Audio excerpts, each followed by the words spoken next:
Good afternoon. Welcome to the regularly scheduled meeting of the Community Development and Regulatory Services Committee for today. I've been joined by Council Members Warsami, Reich, Fry, Quincy. Councilmember Cano will be joining us shortly. That is everybody on the committee. We have a very lengthy agenda today, so I'm going to start with the consent agenda. These are items 12 through 23. I'll note that they are the regular liquor, business, and gambling licenses for today, an extension of the development time frame for the Capri Theater, allocating about $500,000 in emergency solutions grant capital funding requests, making some changes to our homegrown small business fund, extending the exclusive development rights with the Indigenous Peoples Task Force for a project at 2313 13th Avenue South. We'll be refinancing a couple of projects, including the Riverside Homes refinance for long-term preservation, as well as the Albright Townhomes refinancing, both for long-term preservation. We'll be making some changes with the ADC commercial real estate loan restructuring in item 19. Item 21 is appropriating income earned from grants to CPED and regulatory services. 22 is the MOU with the Public Housing Authority for their Minneapolis Property Owner Incentive Fund pilot program. We'll be discussing part of that in the discussion items. And item number 23 is receiving and filing a report from the housing study session. With that, I'm going to move all items on the consent agenda, items 12 through 23. Is there anything anyone would like to pull for discussion or further clarification? Seeing none on the chair's motion, all in favor signify by saying aye. Aye. Any opposed? Those items are approved. We'll then move to our public hearing agenda. And before we have our public hearing agenda, we're going to have the introduction of staff. I believe Ms. Kimball is going to introduce, or Ms. Gildem are going to introduce a couple of new staff people. I would invite you to do that now. Chair Goodman, members of the committee, I'd like to just briefly introduce Erica Coleman and Kevin Knase, who started in our residential and real estate development work unit a couple of months ago, and will be presenting to this committee in the near future. Great. Well, I would invite you to come up and introduce yourself. Tell us a little bit about your background, where you came from, and we welcome you to the city. Thank you. My name is Erica Coleman. I am a real estate professional. I came from Hennepin County Tax Forfeited Land, and my focus here at CPED will be home buyer programs and tax forfeited land liaison. Excellent. Welcome. Thank you. Hi, I'm Kevin Knase, and I came here from Minnesota Housing, where I worked for 4 years working on our grant programs for homebuyer education and counseling primarily. And then beforehand, I worked for Dakota County CDA, and now I'll be working on managing our Minneapolis Homes Development Assistance Program. Great. Well, thank you and welcome. And I just want to commend our staff for stealing people from other agencies. Poaching is good. We always like that, and welcome you to the city of Minneapolis. We look forward to working with you. Great. Have a great day. Thank you. We'll move on then to item number 2, which is a presentation regarding the city's Employment and Training Partner of the Year Awards. Ms. Barhelgen, welcome. Thank you. Thank you very much. Chair Goodman and members of the committee, thank you for the opportunity to present awards today. We're very happy to be here. Through a diverse network of community-based employment service providers, Adult Workforce Development helps Minneapolis residents find and retain jobs or pursue training that leads to employment. Additionally, our youth programs contribute to a strong future workforce in Minneapolis. And so each year, the City of Minneapolis Employment and Training, along with the Minneapolis Workforce Development Board, has the great honor of presenting a Partner of the Year to an agency which has provided outstanding employment services to unemployed and underemployed adults and youth.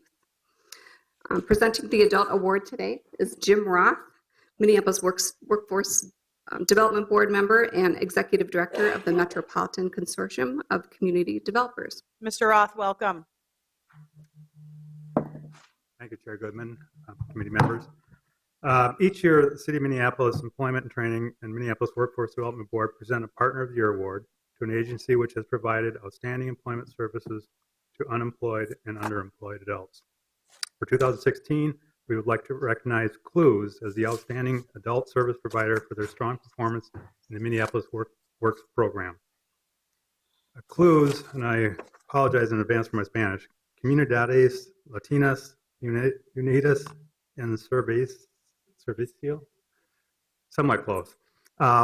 is a linguistically and culturally relevant resource and service nonprofit organization that was founded in 1981 by Latinos for Latinos. Their programs and services connect families to resources, skills, institutions, and systems, and create an environment for people to be engaged and empowered. By 2016, Clue's work was being delivered by close to 100 employees and over 750 volunteers. While Clue's services focus on the Latino family, their experience and capabilities enable them to serve individuals and families from all walks of life, including new immigrants and low-income families who dream for a better future. Clues also focuses on continuing collaborative work with others to address the growing disparities faced by Latinos and people of color in Minnesota and to move disparity indicators to positive outcomes. Clues was selected to be a Minneapolis Works service provider in 2014 on the basis of a successful request for proposal that specifically targeted services to Hispanic Latino population. Clues was chosen in part based on their rich history within the Hispanic Latino community, their comprehensive approach to career counseling, their ability to provide culturally and linguistically appropriate services, along with their strong connections to business and community partners. Clues offers clients free job counseling, job placement, workshops, and assistance developing job skills. Through the Minneapolis Works program, Clues also provides help perfecting a resume, practice interviewing skills, and access to other services within Clues. In 2016, Clues attained a final grade of A for the year, indicating how well they performed against established benchmarks. Clues also had the highest monitoring score of all their peers in 2016, demonstrating how well they achieved that performance within program policies and rules. About 80% of the clients receiving services at Clues in 2016 identified themselves as a person who is Hispanic or Latino. 44% were single parents, and about 72% had high school diploma or less education.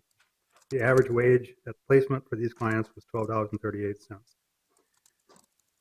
I'd like now to welcome Ruby Lee, the Executive Director. And I want to thank Clues for their partnership for providing outstanding services to Minneapolis residents. And I'd offer Ruby a chance to introduce coworkers. And Thank you so much. Appreciate it. Thank you. Thank you so much. Welcome, Ruby. Thank you for being here today. Thank you so much. Good afternoon, Madam Chair, members of the committee. Appreciate it. Very honored, and thank you to Deborah, certainly, and her staff and the city of Minneapolis for this recognition. It is very much appreciated, and we are excited to highlight some of the services that we do. Certainly, it is in partnership with the city that we are able to provide these services. We have a tremendous opportunity to expand the services for the Latino community and for immigrant communities in the city. Clues is the largest Latino-led nonprofit that has been in existence for 36 years. We have a presence on Lake Street in Minneapolis, very accessible to community. We open late at night, and we have certainly the services available for not only the adults that we serve, but also for their children.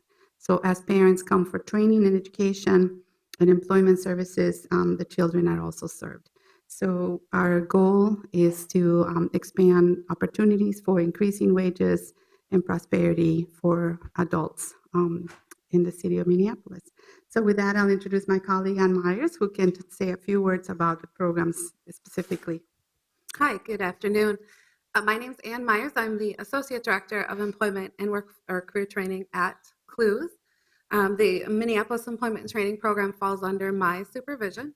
We're so honored at this award. We've worked really hard to make sure that we're building rapport with our clients and that we're maintaining that that partnership with our clients for the year. We're placing them in jobs. I think at last count, I had, we're placing over 160 people in jobs per year throughout our entire department. We're increasing wages by over $2 an hour. So we're really excited about this. And on behalf of myself and the employment coach, who unfortunately couldn't be here with us today, Maribel, she's done a wonderful job with this program, and I thank you. Thank you so much. Appreciate it. Thank you so much. Councilmember Cano. Thank you, Madam Chair. I just wanted to take some time to recognize the wonderful work that Ruby Lee does as the leader of CLUES, and the organization that is before us today is one of the largest Latino serving organizations in the state, if not the largest.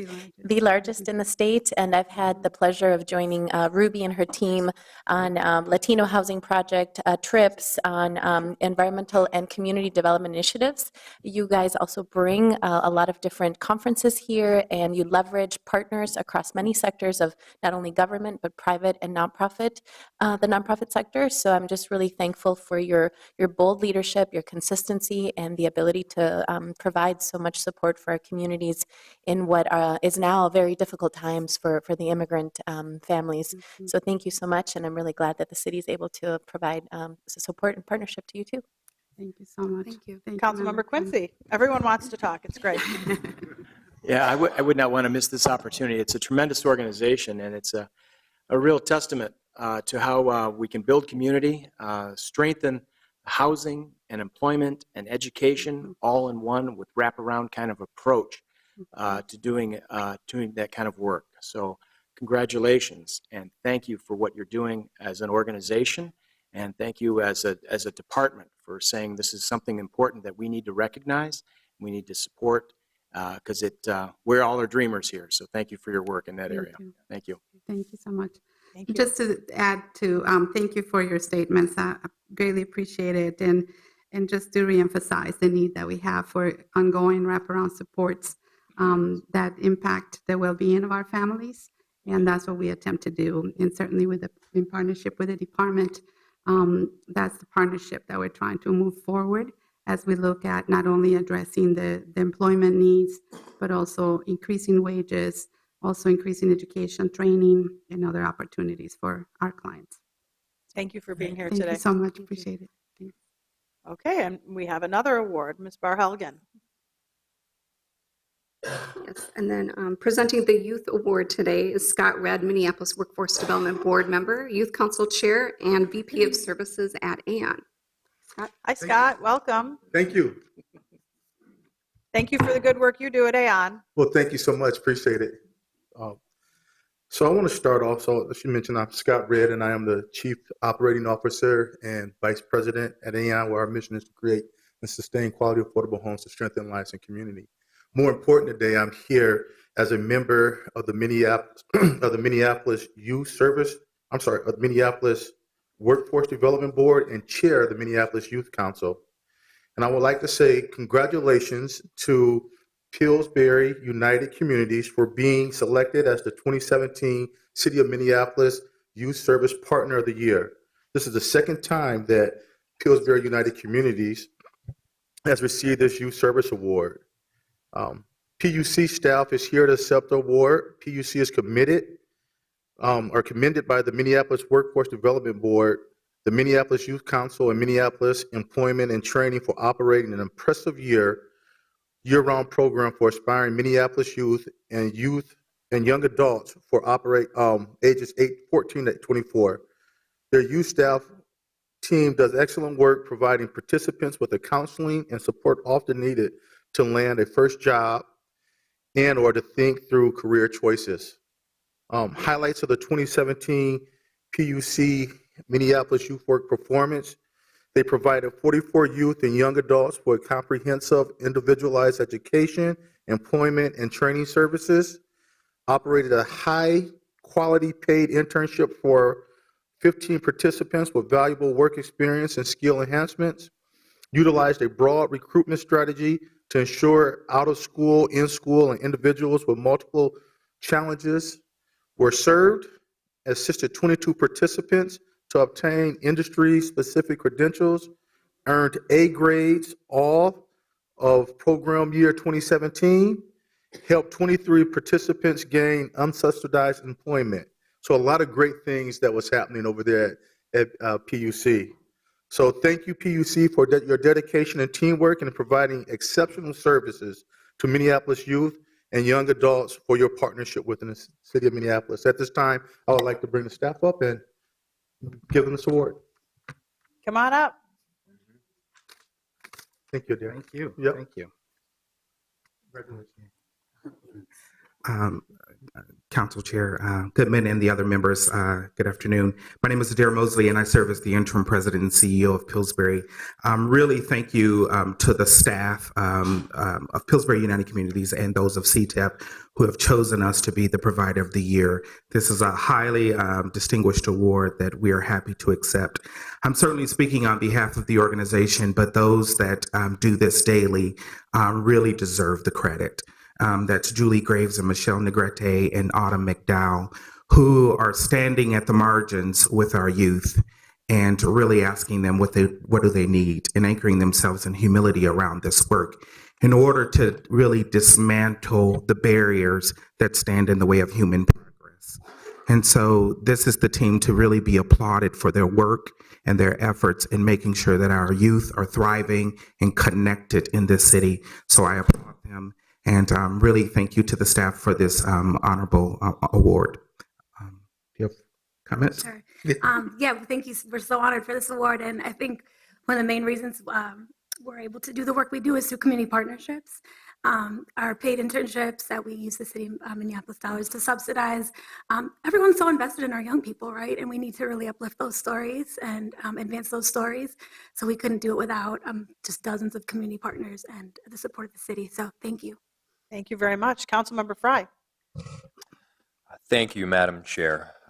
I think that this award is going to the correct recipient here. You have been doing a tremendous job over at Pillsbury United Communities. And, we've got this dynamic right now in our city, as you well know, that we're actually producing more jobs at times than we have people to fill them. And in filling them, we need to be accessing every single bit of talent that we have on the table, and that means training, that means job placement. And when you talk about 23 unsubsidized jobs that you've been able to push forward, that's a really big deal.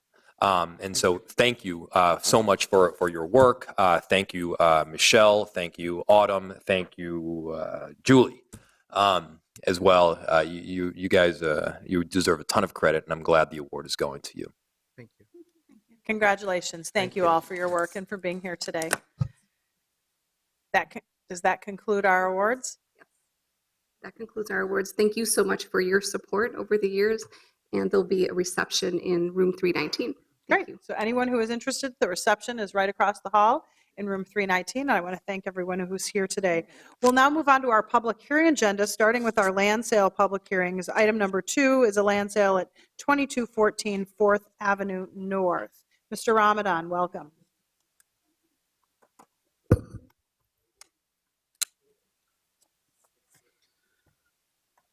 Madam Chair, members of the committee, 2214 4th Avenue North is for the sale through Minneapolis Homes. The policies of the program established by the City Council on December 11, 2015. The staff recommends the sale of 2214 4th Avenue North to Ashton McGinnis and James Routman for their appraised value of $15,600, subject to conditions.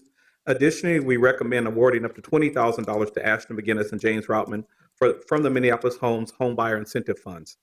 This property was acquired on June 7, 2013 from Hennepin County under the Neighborhood Stabilization Program for $2,000. The staff has continually marketed this property to a listserv of now over 1,900 people. This is the only application received. The lot size is 43 by 164, approximately 7,035 square feet.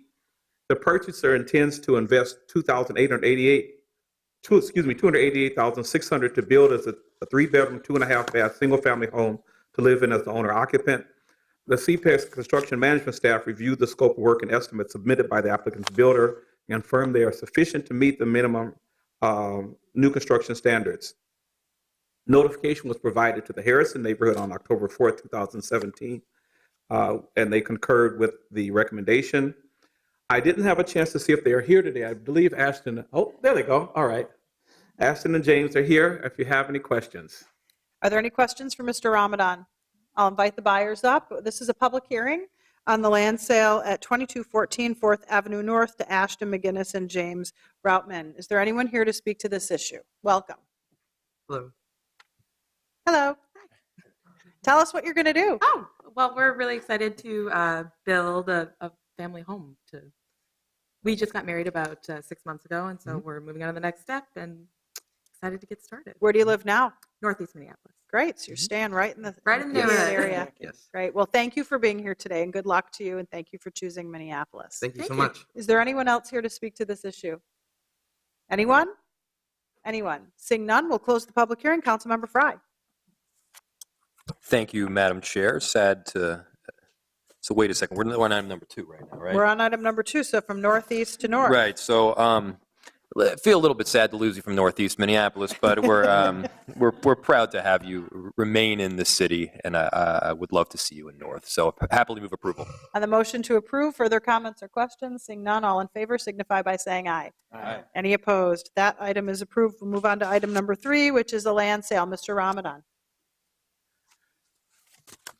Madam Chair, council members, particularly those in Northeast Minneapolis, should be happy to know that we do have a land sale for 1919 Monroe Street Northeast. The staff recommends the sale of 1990 Monroe Street Northeast to a company known as Northeast Minneapolis Properties, LLC, for its appraised value of $46,900, subject to conditions. If Northeast Minneapolis Properties, LLC, fails to close approving the sale of 1919 Monroe Street to Dean Johnson Homes Incorporated for $46,009, subject to conditions. 1990 Monroe Street was acquired on March 23, 2015 from Hennepin County for $1. An RFP was posted on May 1, 2017 with a deadline of June 2, 2017 to a listserv of now over 1,900. There were actually 5 applications received for this property. In addition to the aforementioned 2, the other offers were from Ibiza LLC, Matt Mayat, and 1990 Monroe Street LLC. The lot size is approximately 43 by 166, or 7,138 square feet. The purchaser intends to invest $348,400 to build a 1,700 square foot finished square foot, 3-bedroom, 3-bath, passive energy certified single-family home with a double garage, detached garage, to be sold exclusively to owner occupants. The alternate purchaser proposes to invest $387,076 to build a 2,277 square foot total 4-bedroom, 3-bath, single-family home with a detached 2-car garage, also to be sold exclusively to owner occupants. Staff recommends Northeast Minneapolis LLC as the purchaser as the most responsive to the criteria in the RFP. Dean Johnson Homes is recommended as the alternate purchaser, receiving the second highest ranking. CPED's construction management staff reviewed both the scopes of work and estimates submitted by the applicants and confirmed they are sufficient to meet the new construction standards of the program. Notification was provided to the Holland Neighborhood Improvement Association, who also helped us in preparing this RFP, on June 23, 2017. On October 23, 2017, the neighborhood recommended Northeast Minneapolis Properties, LLC. The president of Northeast Minneapolis Properties, LLC, Mr. Ahmed El-Tawali, is here in attendance today. Are there any questions? Are there any questions for staff on item number 3? We'll ask the applicant to step forward and open the public hearing on a land sale at 1919 Monroe Street Northeast. Is this what you're going to build? Yes. Good for you. Yeah. This is awesome. We should put this up so people can see this. Passive solar system, passive sunlight. It's a beautiful house. That is the plan. Good afternoon, City Council members. I'll just try to be brief here, but yeah, we're very excited. Very thankful to Matthew Ramadan and the rest of the CPED team for facilitating these projects in a smooth and transparent manner. This will actually be our second purchase through the program. We're currently working on a renovation project at 1706 3rd Street Northeast. Also, I'd like to thank the Holland Neighborhood Improvement Association and City Council member Kevin Reich for their support. Congrats on your reelection. I've had the privilege of being in the Ward 1 for many years. My parents have been invested in the community for 30 years now. 1919 Monroe will be our 15th development project in Northeast Minneapolis since my wife and I founded the company in 2014. For this single-family home, we will be implementing a passive style construction, and we'll be working with TE Design Studio, which is also a Holland-based company. Couple great guys there, a great team there. They really focus on building homes that raise the bar tremendously in terms of their energy efficiency and overall impact on the environment. So we're really excited to raise our own bar as well and kind of move up and step up. And we hope to encourage other builders, developers, and homeowners to invest more into earth-friendly building practices. I think we have a lot of room to improve, and we look forward to being a part of that improvement process. So my wife and I currently live in Botno neighborhood of Northeast with our 3 children, and we have some exciting plans to continually invest in our community for decades to come. And as a female and minority-owned business, we look forward to working with the city of Minneapolis on this and future development opportunities. Congratulations. Thank to you. you. Great, beautiful house. Appreciate it. Is there anyone else here to speak to this issue? Anyone? Anyone? Seeing none, we'll close the public hearing. Councilmember Reich. Thank you, Madam Chair. And here's a project I really think, this is the Community Development Committee. Well, this really puts the C in the CD committee. I mean, you have a community investor, you have a community plan that was implemented through this investor, you have designers who are local businesses. I mean, it all overlaps to create something exceptional. I think you have an alternate plan, and actually all the submittals which I reviewed personally were all solid proposals to do infill housing, but this one is a stretch project. This really pushes the envelope on what can be done in terms of our environmental objectives, and we're doing it at a relatively moderate price point. Typically, these are exclusive, high-end homes that can reach this level of single-family efficiency, and here we're doing it at a much more moderate point. And of course, that can be a beachhead as we try to affirm our ability to do this for more affordable housing, so that environmentalism and affordability are not at odds, but actually can be combined. And this is just one step in that strong direction. I'm very happy to move approval, but I also will note that staff, your patience on this site is commendable, but it was for a reason. We wanted to push the envelope on this objective, which is a community objective of environmentalism. And I think you went through 3 staff managers, Konzak, Pettiford, and now our current staff all got to see this 1919 Monroe. What's up with this one lot? Well, we held out for the right project with the right people at the right time. So I happily move approval. Approval has been moved for item number 3. Further comments or questions? Seeing none, all in favor signify by saying aye. Aye. Any opposed? That item is approved. We'll move on to our last of the land sale public hearings, which is a land sale at 415 through 417 Taylor Street Northeast. Mr. Ramadan, welcome. Madam Chair, members of the committee, again, we're very excited about the recommendation of 415, 417 Taylor Street to Akran Abdullah and Deka Abdullah as developers for Akran Abdullah, Deka Abdullah, Ahmed Abdullah, Faisal Abdullah, Farhil Abdullah, and Aden Abdunur for $180,000 subject to conditions. 415, 417 Taylor Street was acquired on November 28, 1988 as the former Kless metal stamping site for $310,000 with the intended purpose of removing the blighting influence. The site structure was subsequently demolished on March of 1989. Working with the Beltrami Neighborhood Council, an RFP was posted on May 17, 2017 with a deadline of July 14, 2007 to a listserv of now over 1,900.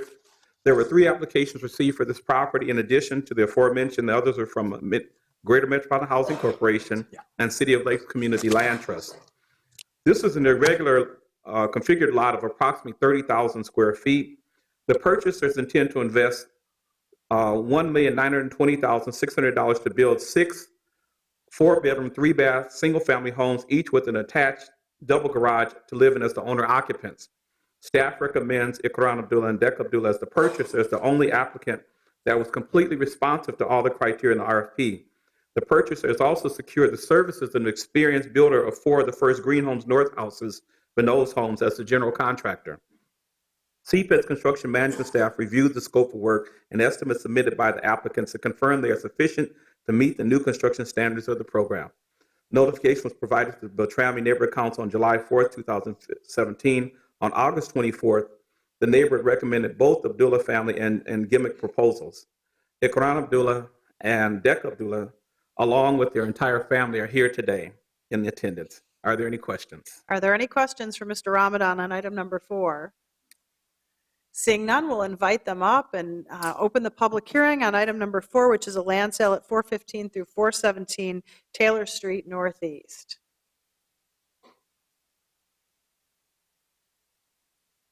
Welcome to you. It's a very exciting project. Thank you. My name is Ikran Abdullah. And my name is Deka Abdullah. And we're here on behalf of Abdullah family. We have our mom and dad and my siblings with us today. It's great. Oh my God. Well, we want to thank you for the opportunity. We want to thank Mr. Ramadan and behalf of CPAD for their effort in helping us with this project. We also want to extend thanks to Mr. Fry, Councilmember Fry, and Beltrami neighborhood for the chance that they've given us. So we are here and just wanted to answer any questions that you guys might have for us about our project and what we want to do with our family. And do you want to add any questions, Becca? No, we probably won't ask you any questions, but if you'd like to tell us what you're doing, that would be great. Well, what we plan to do is to build 6 individual homes where we can keep our family together, our parent and our siblings. Each of us will have their own property and then be our own neighbors instead of, we've been in Minneapolis since 1993. So it's been a home to us, and now we want to be part of the community and ownership and be able to build our homes and raise our kids and grandkids. And stay in Minneapolis. Well, thank you. It's very emotional. Thank you very much for being here today. It's very exciting to see your investment in the city, and I want to congratulate you. Is there anyone else who would like to speak to this issue? Anyone? Seeing none? Oh, come on up.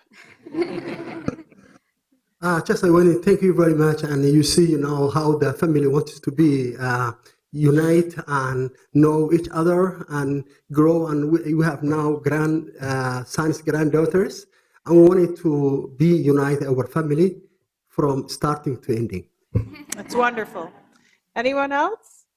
Seeing none, we'll close the public hearing. Councilmember Fry. Thank you, Madam Chair. I can't tell you how excited I am about this proposal. I can't tell you how excited I am to have you in the Beltrami neighborhood, which I often refer to as the forgotten neighborhood. This is a neighborhood that is kind of wedged between Central on one side, Broadway on the other, and then the railroad tracks. It's one of the coolest, quaintest, most community-oriented neighborhoods in the city, but because of its positioning and geography, people often forget about it. Delmonico's is right there, which hopefully will be opening up very soon. The neighborhood association is highly engaged, and we're very excited, by the way, to have all of you. And so, while I can't make this contingent on my motion because that would be illegal, my ask is that you invite me over for a party once the homes are complete and you've all moved in, because you're just an extraordinary addition to our neighborhood. Thank you. Further comments or questions? Seeing none on the motion to approve, all in favor signify by saying aye. Aye. Any opposed? That item is approved. Thank you very much for being here today, and good luck to you. That completes our public hearing agenda for land sales. We will move on to our public hearing agenda on licenses. I just wanted to ask Mr. Wilson, is Ms. Hamill here today? Who's here? Joan Hamill, is she here? No, she's off today. She does all the work, and you get to do all the presentations. That's very interesting arrangement. I looked every one of these she's done, so congratulations to her on moving these licenses forward. And please pass on our thanks for her hard work. On to item number 5, Mr. Wilson. Thank you, Madam Chair. I will pass that message along. Our first application, number 5, is an extended hours of operation license for a fitness center known as F45 Training. They're located at 5445 Lindell Avenue South.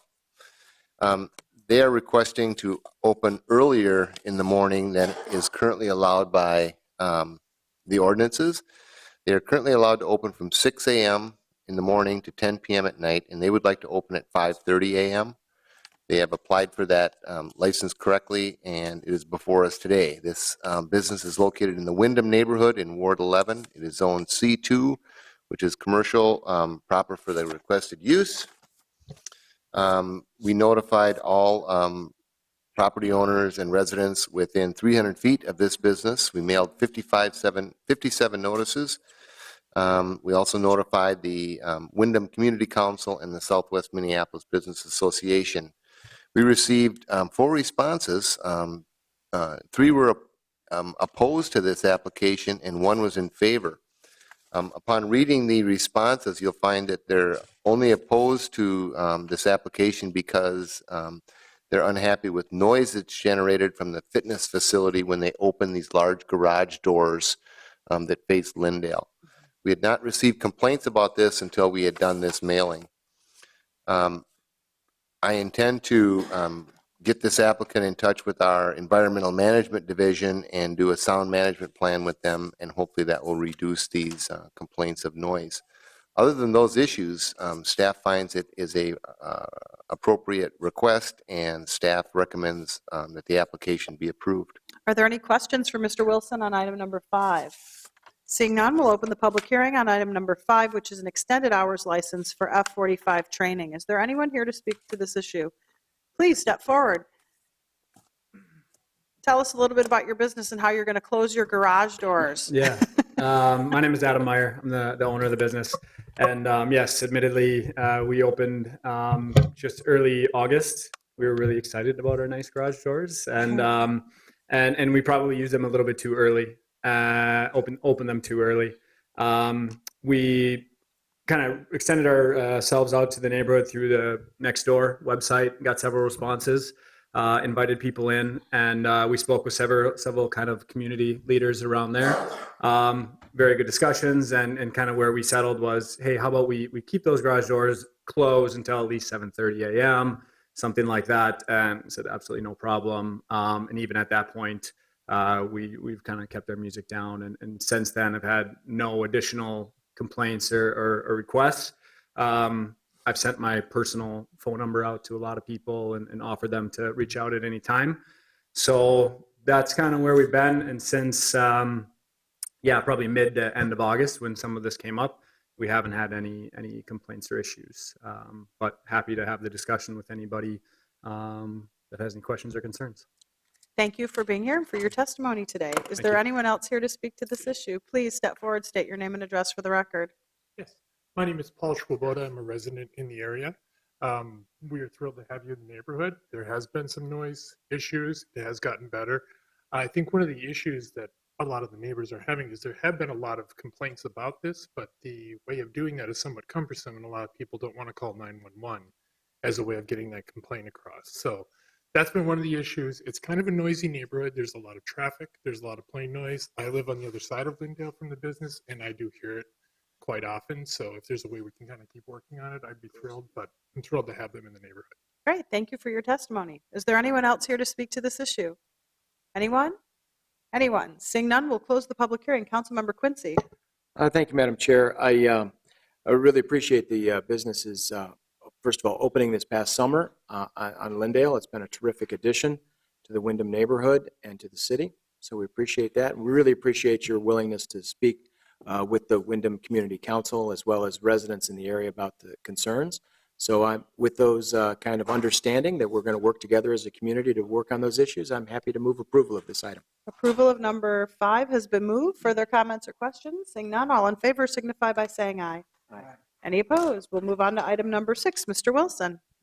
Thank you, Madam Chair. Our next application is an application for an off-sale distilled spirits license by Brother Justice Whiskey Company, LLC. They're located at 451 Taft Street Northeast, and they are a beverage alcohol distillery. The applicant wishes to have a new off-sale distilled spirits license so that they can sell the spirits that they are producing on site directly to the public. State law allows this, and they are allowed the same hours of operation as regular off-sale liquor stores may operate, and that's from 8 a.m. to 10 p.m. Monday through Saturday, and from 11 a.m. to 6 p.m. on Sundays. This business is located in the Mid-City Industrial Area in the 1st Ward. It is zoned Industrial 2, an approved zoning classification for the use. Brother Justice Whiskey Company is a Minnesota company formed in 2013. Principal owner is Philip Steiger. This license requires us to hold today's public hearing, and we notified all persons within 600 feet of the property of today's hearing. We also notified the Mid-City Industrial Area and the Northeast Minneapolis Chamber of Commerce. We received no responses for or against this application. Staff finds they meet all of the ordinance and statutory requirements for this license and recommend approval. Are there any questions for Mr. Wilson on item number 6? Seeing none, we'll open the public hearing on item number 6, which is a off-sale distilled spirits license. at Brother Justice Whiskey. Is there anyone here to speak to this issue? Please step forward, state your name and address for the record. Good afternoon, Chair Goodman, council members, committee members, Mayor-elect Fry, and Councilmember Reich. My name is Phil Steiger. I live in St. Paul. Don't hold it against me. We've founded my business here in Minneapolis. We are a craft single malt whiskey distillery named for a Minnesota folk hero monk, a monk who built whiskey stills for immigrant farmers during Prohibition. Those farmers used those stills to make whiskey famed across the country and even beyond for its quality and purity. We hope to put Minnesota back on the American whiskey map by handcrafting single malt whiskeys entirely from Minnesota-sourced products, from the malted barley we use to brew our distiller's beer, to the oak barrels in which our whiskeys age. Starting a distilled spirits plant is not easy, and it's not quick. As Mr. Wilson stated, we formed back in 2013.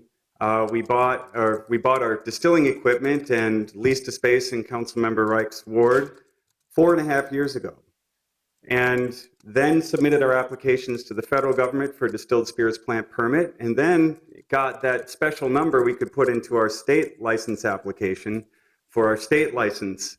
Only then, about 1.5 years later, could we then turn on our equipment and see if we knew what the heck to do with it.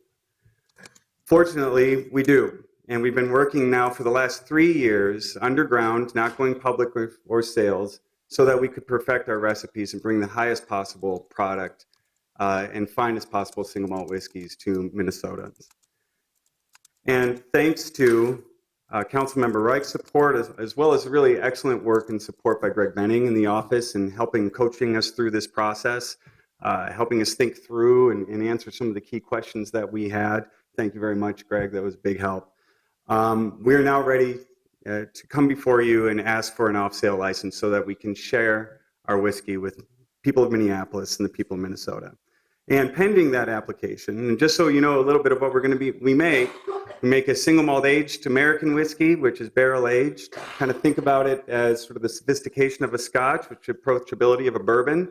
So it's got toasted oak, some butter toffee, grilled peaches, and a dry finish flavors. And then a single malt silver whiskey, which is something of our own. That's, I think, as far as we know, we're the first single malt silver whiskey label that exists in the country. And that is an unaged, unbarrel aged single malt whiskey. It's not White Lightning, it's not White Dog, it's not moonshine. Think of it as a very refined, smooth vodka, hints of honey, some blueberry, sage, and melon. And now, hopefully everybody's thirsty. And you're going to have 30 seconds more. December 15th to the 23rd, we will be opening a pop-up sale and then closing back down, pending approval today, to open for good in the spring. We hope to build and expand and be back before you for a license for a cocktail room within the next year or two. Congratulations to you. Is there anyone else here to speak to this issue? Anyone? Anyone? Seeing none, we'll close the public hearing. Councilmember Reich. Thank you, Madam Chair, and thank you for your presentation, both educational and enticing. And by way of public service announcement, I will attest to the quality of the product, a dedication that I always demonstrate when advanced research is needed. And so with that, I'll happily move approval. On the motion to approve by Councilmember Reich, all in favor signify by saying aye. Aye. Any opposed? That item is approved. Thank you for being here today. We'll move on to item number 7. Mr. Wilson. Thank you, Madam Chair. We have an application by Moon Palace Books, LLC, doing business as Geek Love Cafe at Moon Palace Books. They are located at 3032 Minnehaha Avenue South. They are seeking a on-sale wine and strong beer license, Class A, to be operated in conjunction with their restaurant. This business is located in the Longfellow neighborhood in Ward 9. They're zoned C3A, a proper zoning for that use. And this particular address has no off-street parking requirement mandated. They will have seating inside for 74 persons. The owners are Jamie Schwesnettel and Angela Schwesnettel. I am sorry if I destroyed that name. And they will be the managers. This will be a full-service sit-down restaurant at this site. a public hearing is required because this is the first time that a beverage alcohol license has been at this address with this class of entertainment level. So we did notify all persons within 600 feet of this establishment of today's public hearing, and the Longfellow Community Council and the Longfellow Business Association and the Lake Street Business Council. We received 3 responses from that mailing. All are in support of the application. Staff is also in support of the application and recommends approval. Are there any questions for Mr. Wilson on item number 7? Seeing none, we'll open the public hearing on item number 7. Is there anyone here? Welcome. Hello, all of the council members. My name is Jamie Schwazenettel. You did great with the name. It's rare. And my wife Angela and I own Moon Palace Books. We're a neighborhood bookstore. Our idea is just all kinds of books for all kinds of people. And we have, for 5 years, just really loved being a kind of a community business in the Longfellow neighborhood. And we're really excited to expand. Something that it's become evident to us is that people want to do events and have social activities at a bookstore, whether it's story time for kids or a fundraiser for a local organization or family, or someone has a book coming out or an author is visiting in town. And we just think it's going to be a really great mix to have a restaurant where people can have food before or during those events, or when someone's book comes out, people can celebrate, have a glass of wine while they listen to the reading. And we're working with a friend of ours who owns a restaurant in the neighborhood, and we think it's going to be a really good mix and something that'll go really well in that downtown Longfellow area. Sounds fantastic. Thank you for being here today. Is there anyone else here to speak to this issue? Anyone? Seeing none, we'll close the public hearing. Councilmember Cano. Thank you, Madam Chair. I'm just really proud of this this initiative. Jamie is a local business owner and entrepreneur, and their community vision is so rich. And I appreciate so much that this bookstore features so many of our local diverse authors. So I'm really looking forward to seeing this come to fruition, and I would like to move the item forward. On the Councilmember Cano's motion to approve, all in favor signify by saying aye. Aye. Any opposed? That item is approved. On to item number 8, Mr. Wilson. Madam Chair, we have an application by an existing theater in the Heart of the Beast Puppet and Mask Theater at 1500 East Lake would like to add on-sale wine and strong beer to their theater license. They are located in the Midtown Phillips neighborhood in Ward 9. They have interior maximum capacity of 250 persons and no exterior area. In the Heart of the Beast Puppet and Mass Theater is a registered nonprofit corporation in existence since 1975. This application does require us to hold today's public hearing, and we did notify all persons within 600 feet of this address. We also notified the Midtown Phillips, East Phillips Neighborhood Associations, and the Powderhorn Park Neighborhood Association, Lake Street Business Association. We received 2 responses, both in support of the application. Staff finds that they meet all of the requirements for a theater holding a beverage alcohol license and recommend that the application be approved. Are there any questions for Mr. Wilson on item number 8? Seeing none, we'll open the public hearing on item number 8 for a license at the Heart of the Beast Puppet and Mask Theater. Who's here from Heart of the Beast? Cory. I haven't seen you in a long time. I recognized you right away. Come on up.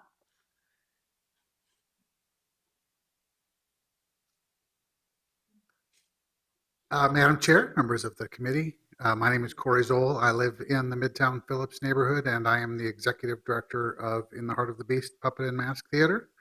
We have owned and operated that building for almost 30 years now, and we are looking for a license to serve wine and beer to folks who are attending performances and events in the building. Good idea. I would agree. Any further questions anyone has for Mr. Zoll? Thank you for being here today. I think that's a great idea. Is there anyone else here to speak to this issue? Please, anyone else? Please step forward and state your name and address for the record.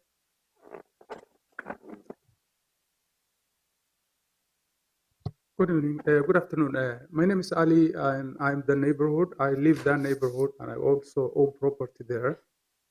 And I really oppose this, request for the license of selling wine. And the reason is our area, which is from 13th Avenue to 18th Avenue, and from 29th Street up to 32nd Street, is already having a lot of issues with drug, selling, and also prostitution and all of that stuff. And for myself, for example, it costed me a lot of, money, including losing my central air conditioning and also my spending a lot of money to put 8 LED lights on my property, around my property, and also 8 cameras. And it's still going on. So with that, I believe bringing wine to that area is, again, inviting those people, all these activities, and it will add up and make our neighborhood even more and more unsafe.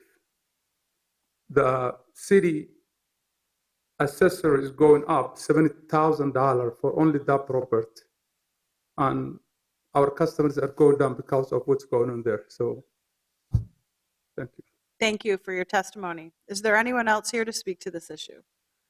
And I'm representing, sorry for that, but I'm representing my tenant who is spent almost $100,000 right now to open a new restaurant from my, the first floor of my building.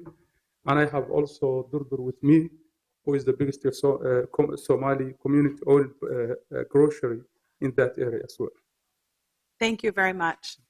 Is there anyone else here to speak to this issue? Anyone? Anyone? Seeing none, we'll close the public hearing. Councilmember Cano.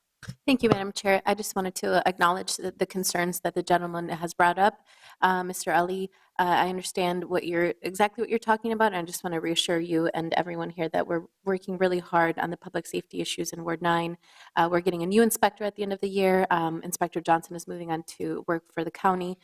So I'm well aware of the concerns, but want to separate them a little bit. In fact, I think that bringing some of the activities forward that In the Heart of the Beast is asking for permission today will help bring more eyes on the streets, will help bring more activities into the neighborhood that can help ensure that we're populating the neighborhood and our commercial corridor with folks who are interested in bettering the community and in building community. So with that, I will say that I'm aware of the situation and we're working hard on it, and I support the application that In the Heart of the Beast is bringing forward, and I would like to move this item with the staff recommendation. On the motion to approve, I also want to just make a comment. I don't think I could have said it more eloquently than Councilmember Cano did. Heart of the Beast has been a historic institution on this block, the most stabilizing institution of any in this immediate area, and their work will help bring more people to the neighborhood. And if being able to have one glass of wine or two glasses of wine attract more people to come to performances, those are more people who are doing good things on the street. We've seen this exact same scenario on Hennepin Avenue, where there has been some crime and prostitution, and the theaters on Hennepin Avenue do have the ability to sell wine and beer and spirits, and that is attractive to a lot of people who come in, and those theaters help make the avenue safer. And so I do agree with the council member of the ward. I know she's working on the crime issue in partnership with the Heart of the Beast folks who share your concern about drug dealing and prostitution. They don't like it any more than anyone else. And so I very much appreciate your very progressive attitude about this and concur with your point of view. Councilmember Fry. Thank you, Madam Chair. Wanted to just briefly commend the Heart of the Beast Theater as well as Councilmember Cano for working this through. I think we have some great things in store in the next several years. On Councilmember Cano's motion to approve, all in favor signify by saying aye. Aye. Any opposed? That item is approved. We'll move then to item number 9. Mr. Wilson. Thank you, Madam Chair. Item number 9 is an application for an on-sale liquor license with Sunday sales, Class C1, and a hotel license for a brand-new hotel. Our application was submitted by Graves Uptown LLC. The name of the hotel will be the Moxie, Minneapolis Uptown, 1121 West Lake. This hotel is recently newly constructed. It's in the Carrick neighborhood in Ward 10. This hotel will have 125 hotel rooms with a restaurant and bar area. Graves Uptown LLC is a Minnesota corporation. Principal owners are James Graves and Benjamin Graves. A public hearing is required for this license. Notices were mailed to all residents and property owners within 600 feet of this hotel. Notices were also sent to the Lowry Hill East Neighborhood Association, Lake Street Council, Uptown Business Association. We received one response from that notification of today's public hearing, and that was opposed. Basically, the opposition notice, written notice, indicated that there was going to be loud noise, vagrancy, and loitering because of this hotel with liquor. Staff finds that this application does meet all of our requirements and recommends that the application be approved. Are there any questions for Mr. Wilson on item number 9? Seeing none, we'll open the public hearing on item number 9, which is the hotel license and Sunday sale license for Moxie, Minneapolis Uptown. Is there anyone here to speak to this issue? Please step forward, state your name and address for the record. Good afternoon. Philip Qualley, 3021 Emerson Avenue South, Minneapolis, Minnesota. Always nice to come before the City Council. If I may, Madam Chair, may I present a letter today to you? Just to the clerk would be great. 15 copies opposing the application from 18 households signed. Thank you. I'll take this. Sure.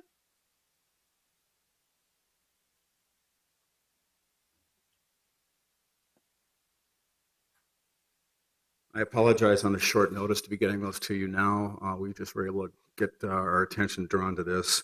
If I may, in the last couple of days, if I may I simply read the high points of our letter, edited into the record, and if you're submitting the letter, it will be in the record, but you are certainly welcome to say anything you'd like. thank you. This letter is from Joan Marks for Emerson Group, addressed to the License and Consumer Services.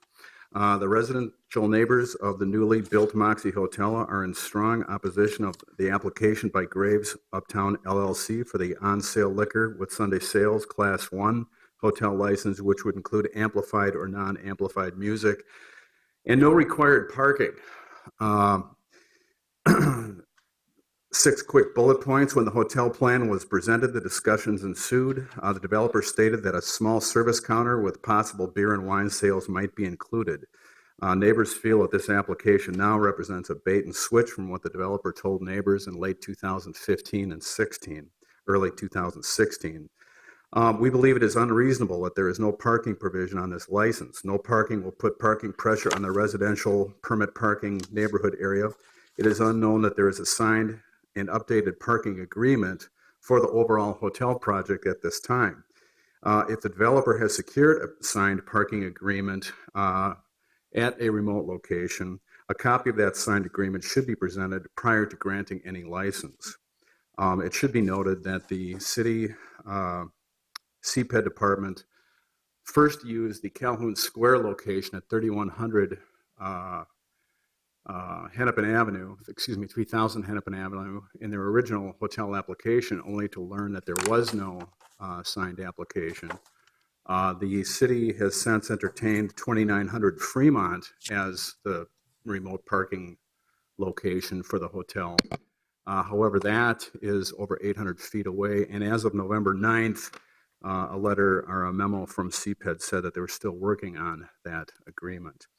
Another item regarding the opposition to the application before you today is we simply want to confirm that the sales will be on the first floor and that occupancy will be limited to 80 persons. We're very concerned about potential sales on the upper floors, but the licensing has confirmed prior to this moment that is not the case. Another area we're concerned about is the Fremont, Emerson, DuPont, and Colfax at Lake Street Avenue. Residential homes nearby are in sensitive transitional areas. The city has historically limited conflicting use, late hours of operation, amplification, liquor sales on the south side of Lake Street in this area between Hennepin Avenue and the Lindale Activity Centers. Granting this license will set a precedent for other establishments on the south side of Lake Street to go to later hours, full and more liquor license, more noise, which could spill into our front yards of our residential homes. The last couple items, once the license with amplified sound and full liquor is permitted, a permit is transferable to a new entity, contractor, or hotel management plan. A new business entertainment model could be detrimental to the residential neighborhood.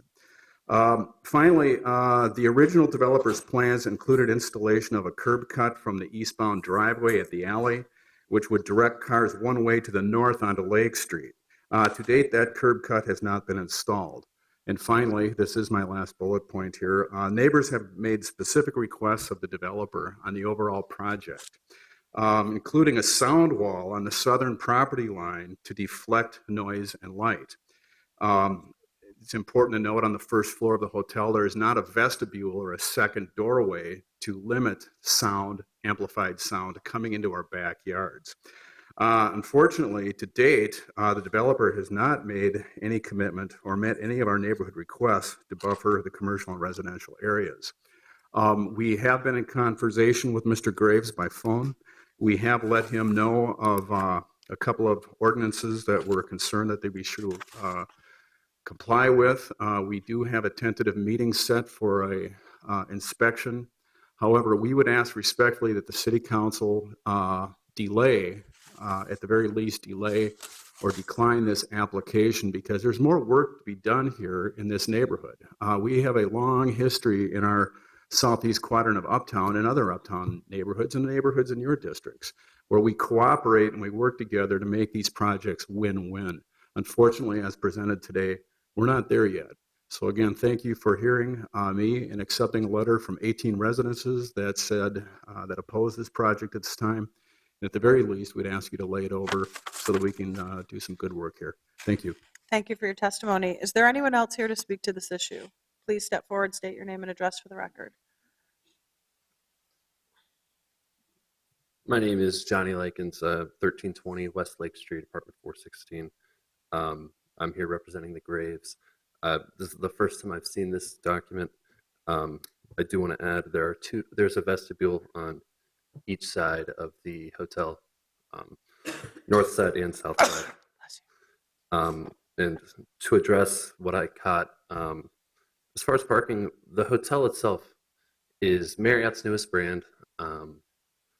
While we are intending to cater to everybody, we don't really see parking being an issue, as our target customer is flying into Minneapolis, here for business, 2 days to 3 days at a time. Taking an Uber, I don't know if the last time you took an Uber from the airport, I did yesterday. I had to wait 25 minutes. And we see people Ubering to our hotel and in the morning Ubering to their place of business. I'm open to any questions. The hotel itself is it is a full service restaurant by letter of the law in Minneapolis, by the offerings that we have to offer. But at the same time, it is not a restaurant that people from outside of the hotel would likely be interested in coming to. It is true that we originally wanted to have a counter service window. Marriott told us no, is the reason that it changed. And I was not on the project at that time. I was relocated here from Cincinnati, Ohio, 4 months ago. But we are, the Graves family, local Minneapolis, committed to a good relationship with the neighborhood. And I live within 800 feet of the hotel, and feel good about the relationship going forward. Well, they're telling you the relationship isn't good. So are you open to postponing this one cycle until you can talk to them about their remaining issues? We would not like to. We would not like to delay it. That would be kind of detrimental to our project. Are you ready to open a week from Friday? No, depending on the delay. We're targeted opening date is January 15th. Oh, so you got tons of time. We do have a meeting scheduled. I I know this has been going on for years. I was not here for the beginning of it. One thing that I see on here is that the sound wall that was requested, there is a fence between the next neighbor and our hotel. And from what the research that I've done is that fence is too tall and cannot be replaced. It can only be repaired. The city doesn't allow 8-foot fences or in that area of Uptown. I know our company would be happy to tear the fence down, build the fence, build some kind of sound wall, but from everything we've been able to find, it is not allowed. Okay, so my question was just simply, you suggested that you had a good relationship with the neighbors, and they're here with 18 people telling you you don't. So are you open to postponing this to be able to work out these issues, potentially including the sound wall with them? Yes. Okay. Great, thank you for your testimony. Is there anyone else here to speak to this issue? Anyone? Anyone? Seeing none, I'm going to close the public hearing. Mr. Wilson, it looks like we have 2 applications in front of us. One is to permit the hotel, which is one issue. And then the second issue is to allow for the liquor license, which is a totally different issue, correct?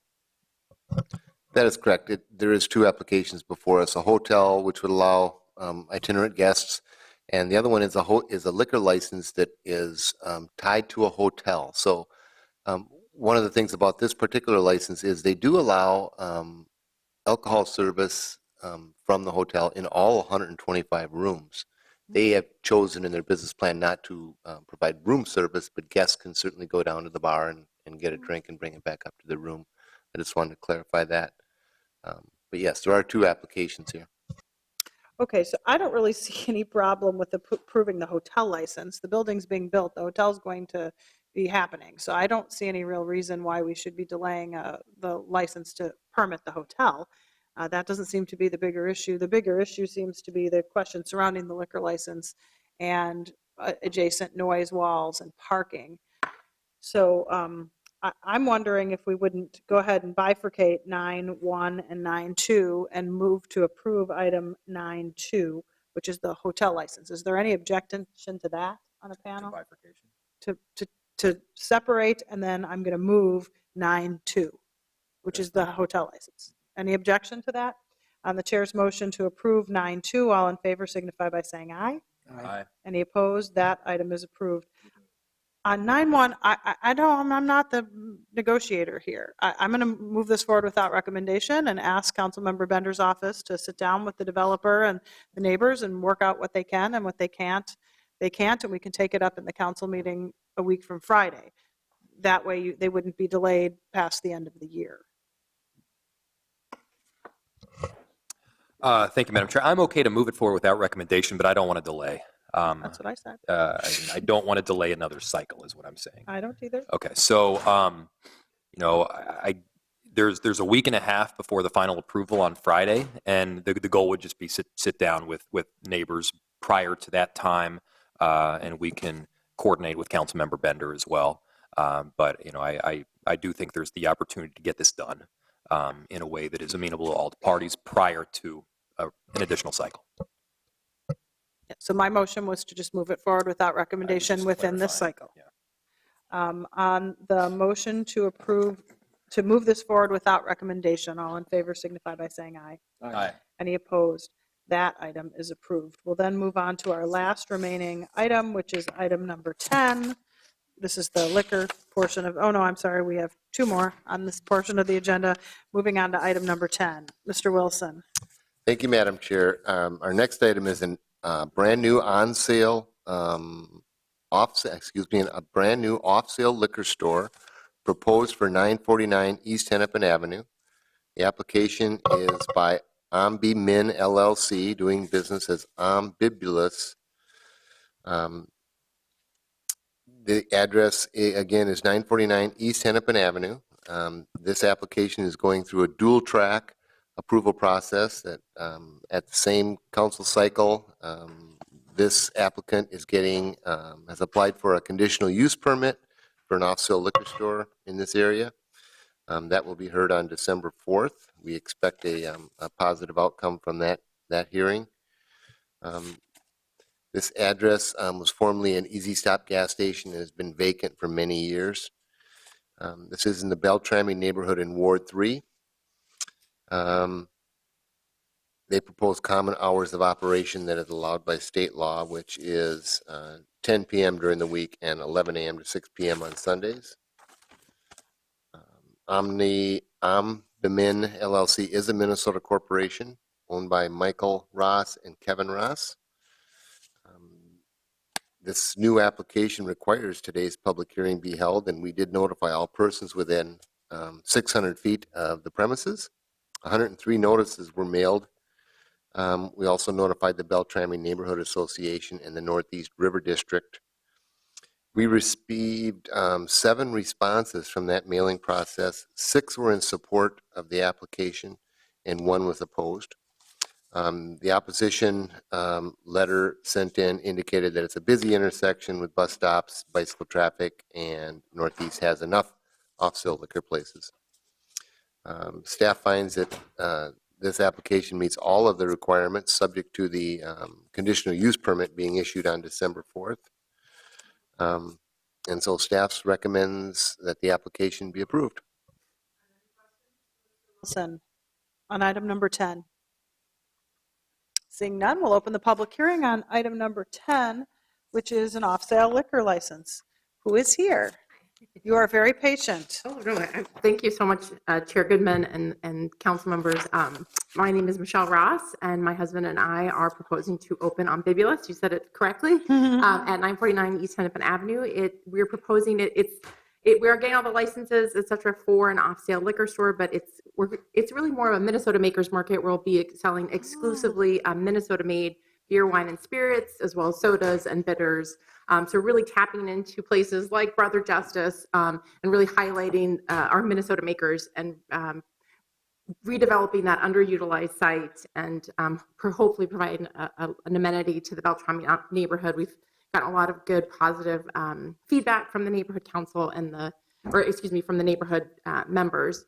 And so we're very excited to come into that site.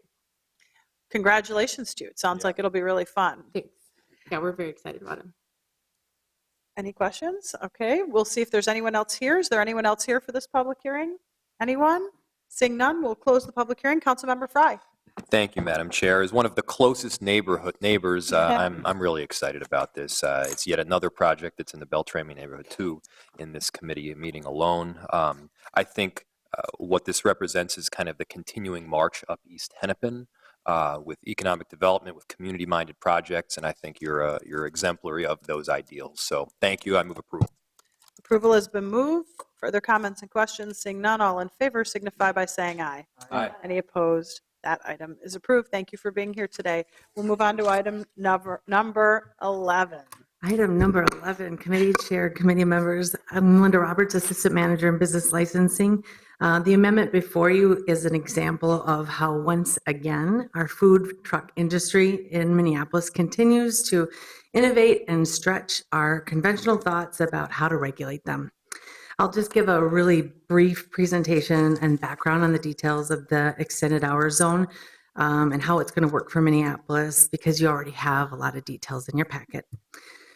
Food trucks have wanted to operate later since we allowed them to operate in 2010. And so having said that, in 2015, when the Responsible Hospitality Institute reviewed our nightlife economy and made security recommendations to the city about how we could have a safer bar close, and they advised us that we should consider allowing food trucks to operate after 12 midnight. We were intrigued, and we thought the concept was interesting and thought it was worth giving a try. And we did give it a try. We gave it a test in Halloween of 2015, and we wanted to see how it would work. And what we noticed is that the positive effects that the Responsible Hospitality Institute suggested were realized. We saw visitors coming downtown to contribute to our nighttime economy, enjoying picking up food as they were going into establishments and then enjoying eating food on their way out. The presence of the food trucks appeared to increase a level of civility at bar close and appeared to decrease the level of intoxication. Staff is recommending an extended hour zone and a zone to build on the success of how we've regulated food trucks since 2010. By establishing a zone and a process for recommending that zone, the licensing official and the nightlife and implementation team, which is made up of MPD, DID, city staff, and night time bar industry, can make adjustments to the hours and to the zone as deemed necessary. The inaugural zone that's in your staff packet is being recommended by that team and is generally located downtown. If there are events that require the area to be limited or adjusted, we will notify the licensees and update the zone without requiring an ordinance amendment. It's also important to point out that the code already authorizes police officers, traffic control agents, and other city inspectors to require a food truck to move and stop operating to avoid congestion or any other safety risks at any time and anywhere. Public hearing notices were sent out to food truck licensees, business association, neighborhood associations on November 13th. An industry meeting was conducted on November 6th with the food truck industry, and 96 members were at that meeting, and they shared an enthusiastic support. Other than that response at the industry meeting, we have received no positive or negative responses to our public hearing notices, and I'm available if the committee has any questions. But wait, just one more thing. About food trucks, I get a consistent question. How many food trucks do we have in the city of Minneapolis? And so right now we have 143. And another follow-up question to that is, how many have brick and mortar businesses in the city of Minneapolis? 36 of them. There are more that are outside of the city. There are 36 here in Minneapolis. Thank you. Thank you very much. Thank you for your report. Are there any questions for Ms. Roberts? This is a public hearing, so we'll go ahead and open the public hearing on item number 10, which is changes to the food truck zone operating hours. Is there anyone here to speak to this issue? Please step forward, state your name and address for the record. Thank you, Madam Chair. John Levy, I'm the president of Minnesota Food Truck Association. It's nice to see you again. Congratulations to you, Mayor-elect. We are, of course, the Food Truck Association is in favor of the ordinance. What we'd like, and we have a very good working relationship with Ms. Roberts and Amy Lingo and our regulators. It's been a little tricky in the rollout, and it's going to need some work and tweaking, I think, just to get the public aware of it and to get it functioning the way it's supposed to be functioning. And we'd like to offer our services and resources to help in that process. I have my executive director, Jess Jenkins, here, and one of our board members, Kevin Hayek. We all take a great interest in this. We're really excited about the growth of the industry. The 146 number is and the 36 number are both big surprises to me. We don't actually see that number of trucks out on the street, but of course it's a big number. So anything we can do to expand the industry in a safe way, we would be very much in favor of. And of course, it does cut down on, it increases vibrancy, it cuts down on crime, drunkenness, the whole bit. So we're here to help, and we'd like to work with the council however it would like to work with us. Great. Thank you for your testimony. Is there anyone else here to speak to this issue? Anyone? Anyone? Seeing none, we'll close the public hearing. Councilmember Fry. Thank you, Madam Chair. I will happily move approval of the staff recommendation and looking forward to the additional service. Further comments or questions? Seeing none, thank you for your work, Ms. Roberts. All in favor signify by saying aye. Aye. Any opposed? That item is approved. We now have two discussion items. I just would like to know from Ms. Brennan, we put item 24 on discussion, not thinking what the level of fatigue would be with regard to how much more there is to come in the agenda. So I'm wondering if that's something we should talk about today, or we should move directly to item number 25. What is your, we could take an action. I thought it was such a big deal, the tax bill eliminating the entitlement bonds. Maybe we should talk about it. Maybe you could just give us a quick update about it. Sure. Madam Chair, members of the committee, one of the reasons why we wanted to have this on the agenda also was just to highlight the importance of the House tax reform bill, which would propose to eliminate the private activity, the tax exemption on private activity bonds, which carry with it the 4% low-income housing tax credit. About more than half of the affordable housing that is produced or preserved in Minneapolis uses this tools. So the elimination of tax exemption on private activity bonds would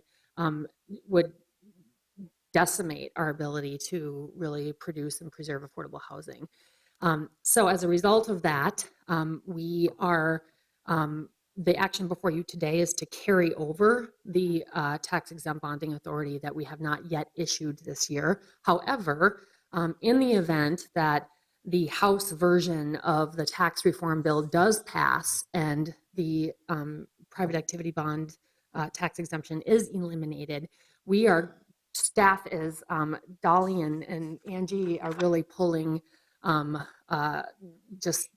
the stops to see if we can issue bonds for all projects that are ready to go at this time. So we're trying to move forward, and actually, even though we're asking to carry over 49 million, we hope that we will actually be able to issue those bonds, either all of them for projects in Minneapolis, or if we can't use them, we know the city of St. Paul can use them for a project, and then if the tax exemption is still there in 2018, they will then return them back to us. So. Okay, can you just tell me offhand what do we have kind of committed? There are many projects that just are not ready to close, but they've been given oral commitments. Yes. Can you give me a sense of that? On the December 12th meeting of this committee, we will be bringing forward requests for approval for 3 projects. And the total number of units is pretty significant. I believe it's new construction of about 180 units.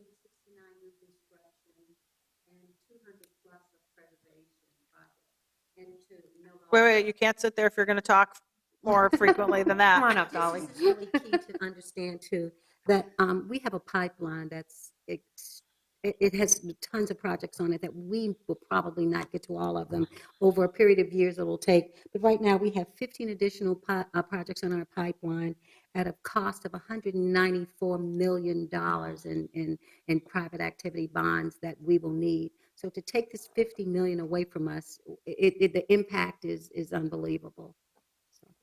And over the last 10 years, we have spent $430 million on private activity bonds, and we've done $930 million in TDC for those projects over 10 years. So that's an awful lot of private activity bonds that we would lose. So we'll take this up on the 13th then. Okay, then on the December 13th, correct? 12th. The 12th. Okay, I'm going to move the staff recommendation with regard to the carry forward of our entitlement as requested by staff for right now, and then we'll take up the 3 pipeline projects. All in favor of the motion to carry forward the bond signify by saying aye. Aye. Any opposed? That item is approved. Then we'll move on to our report on housing choice voucher, Section 8, based on our staff direction. I want to get in the ideal world, how much time would the presentation take? 10 minutes. Okay. Great. Madam Chair, members of the committee, earlier this year in March, you heard a presentation by Greg Russ, Executive Director of the Minneapolis Public Housing Authority, on recommendations from a report on enhancements and best practices designed to expand resident choice and mobility in the Section 8 Housing Choice Voucher Program. The report was completed by Quadell Consulting Group and funded by the Family Housing Fund.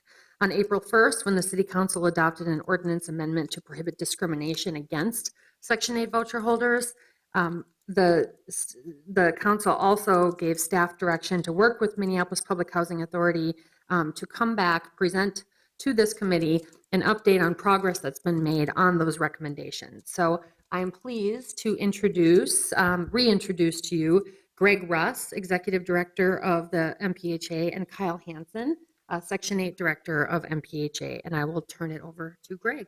Thank you. Thank you. How do we turn this on for the presentation? Was one loaded? Was one loaded? It might just be in your packet. Okay, that's fine. Either way. Okay, before you start, I just want to acknowledge Councilmember Glidden has joined us as the co-author of the Section 8 Anti-Discrimination Ordinance. Thank you for being here. Madam Chair, members of the committee, and thank you very much for having us today. We're very pleased to come back to you and update you on the work we've been doing on the voucher program. I have a short introductory statement that focuses on two things. First, we consider this effort a preview of what we'll be bringing to the council and the community at large, not just for the housing voucher program, but also for the preservation of the public housing that we have in the city. Next year, in 2018, we hope to come to you with a strategy and approach to preserving all the public housing that we have, or if it's past its useful life, how to replace it. So this innovation, this approach is not only reflected in the soft Section 8 program in the sense that there's a voucher, not a unit necessarily at the end, but also in the hard issues we will have going forward to maintain the public housing portfolio. I want to say with respect to the voucher program, we are looking at fundamentally changing the program to provide a deeper and more accurate customer service. We're looking to engage in strategies that allow us to multiply the effects of the voucher. We're exploring options with vouchers to support education, vouchers to support work or training opportunities, and vouchers that we can use in other targeted ways that would benefit the community. With respect to the general improvements, I'm going to let Kyle Hansen, our director, speak to those and let him outline what we've done so far. So thank you very much for having us today. Thank you, Mr. Ross. Good afternoon, council members, and thank you for your time. I wanted to give you a brief overview of our program and talk just briefly about some numbers. Currently, MPHA administers over 4,800 vouchers, and that serves 17,000 people within the city of Minneapolis. 53% of those are children, 84% are people of color, 78% of the families are headed by women, 46% of our families have earned income, and 41% of the households have some form of disability within the household. A few months ago, when I started this position, I was tasked with taking a look at how to increase mobility options for our families, looking at deconcentration efforts with the city, and how to give better service to the landlords and owners that we work with. We have been working hard over the last several months to put in place some new initiatives. First of all, we expanded the time for housing search choice from 90 days to 120 days to give our participants more time to look for units in a very tight rental market. The rental market in Minneapolis, as we all know, is very tight. For low-income people, the statement that we hear often is less than 2% vacancy for the people who hold our vouchers and are out there searching. So your actions last fall or last summer with the new ordinance, we hope will have a huge impact on our families' ability to find housing in areas that have otherwise been unavailable to us. We have hired a new mobility coordinator to help families search for housing, but also to help connect those families to services. We're reaching out for partnerships with Community Action Partnership of Hennepin County to actually bring someone into our office. We're working with St. Stephen's community on applying for grant monies to work together to provide social services for our families, which will make them more successful renters for our property owners. We also worked with the City of Minneapolis to start the Landlord Incentive Fund. That fund will go into effect on May 1st of 2018 at the same time of the ordinance. This fund is a joint effort between us and the city. It provides an insurance incentive in case there is any damage to the unit that is over and above normal wear and tear. And we also are doing an incentive for first-time owners. When they sign a new lease with someone after May 1st, we'll provide them with a $250 incentive. We're in the process of conducting small area rent studies to facilitate access to otherwise unaffordable neighborhoods. We've worked with a consultant who has gone in depth in our city, and the results are going to be passed on to us in about a week. And what we're hoping is that we can do some tier structures to allow for higher rent subsidies in areas that have higher opportunities for our participants. We also are working on a partnership with Home Depot to provide an incentive for property owners who choose to work with our program. They will receive a discount and a year-end rebate from Home Depot as a thank you for working with our program. We've allowed inspections of vacant units, speeding up the move-in time. We're conducting renewal inspections differently. We have created a one-stop shop for a move-in desk where owners and participants can drop off paperwork without appointments to move forward those types of things more quickly. And we're also working on initiatives with our project-based partners within the city that they can self-certify their inspections and cut down on their paperwork. My entire staff have gone through an extensive customer service training. We conducted a property owner survey and feedback of all of the landlords that we've worked with over the past several years. We are launching a newsletter in 2018 to communicate with owners better. And we've initiated an impact award within our department to congratulate people on a better customer service. We also have changed the way we pay owners. We now pay them from the day the unit passes inspection. We initiated that in May, and so far, over $38,000 in additional payments have gone out to the landlords who participate in our program.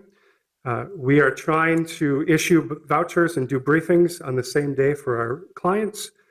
And we have been working very closely with the city on new project-based initiatives and being open to development opportunities. And finally, as an example of what we're trying to do, we also are working on an emergency response for some of the 57 families who are potentially being displaced by loss of license in the city. And we have been working very closely with the inspections department, with Hennepin County, on initiatives to do some emergency funding for those families as well. I want to thank you for your time. You have a lot of information in your packet, including new brochures, new handouts, and different things. So if you have any questions, don't be afraid to reach out to me. Are there any questions currently? It does not look like there are any questions. Great. Thank you. Thank you. Mr. Russ, is there anything else or anyone else who you'd like to present at this time? No, thank you, Madam Chair. That concludes our presentation. Okay. This is a receive and file. I'm just interested in Councilmember Glidden's thoughts. If you have any you'd be willing to share, that'd be great. Yeah, thank you very much, Madam Chair. And I thank you also for having this. This is really a special presentation here in our committee. Of course, Minneapolis Public Housing Authority has their own board and their own process, so we requested that they come here and share information with us. I had an opportunity to have a meeting prior to today to learn a little bit more in depth what is happening, and I have to say it feels to me like there is so much happening to review processes, to really be client or customer focused.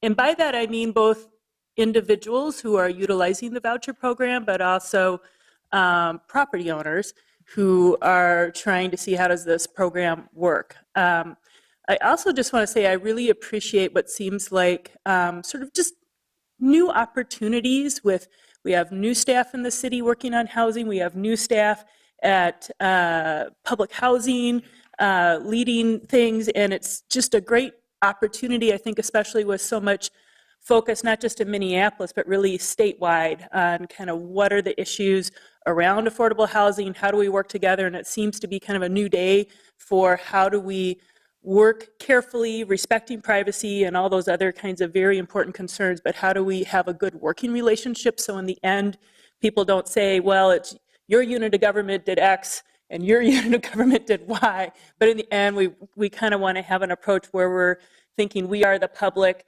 and we need to make sure that we're kind of figuring out how we work well together with the private market and with people who need our services. I'm very impressed. I also am interested in kind of these bigger reforms that you're continuing to move forward, including kind of this the work on the rents and how that is going to work out. So again, kind of a bigger picture reform, but also a lot of things just with how does the system work smoothly in ways that I think were when we did community engagement around the Section 8 ordinance that we heard a lot about, which is just about process-oriented things. How do we get paid? How smoothly does that system work around inspections and other things? And I think you've really worked hard to address it. So thanks, Councilmember Goodman. I know you've had a long meeting, so this is really appreciated.